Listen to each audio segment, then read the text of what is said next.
Recording studio सैया देव घर चल हो लेके कांधे पकावरिया सैया देव घर चल सैया देव घर चल हो लेके कांधे पकावरिया सैया देव घर चल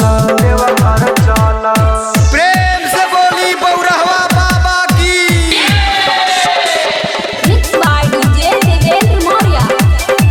प्रेम से बोली हरिहर नाथ की। Mayur recording studio नीपुरवा।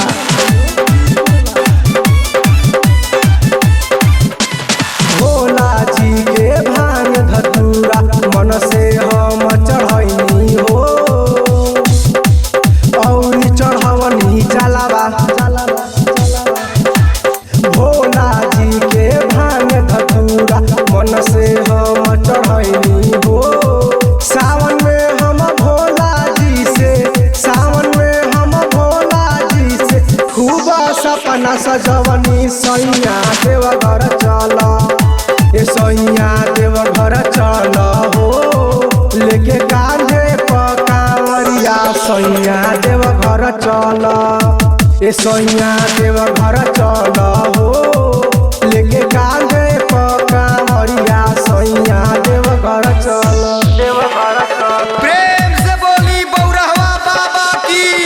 Mix by DJ Devendra Maurya. प्रेम से बोली हरिहर नाथ की। Mayur recording studio Nipurwa.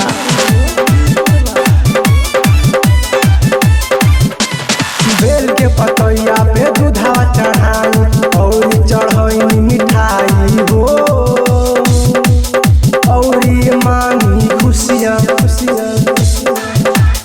भोला जी हम विनती करी और मांगी लाला नमा हो भर डगरिया नमवाली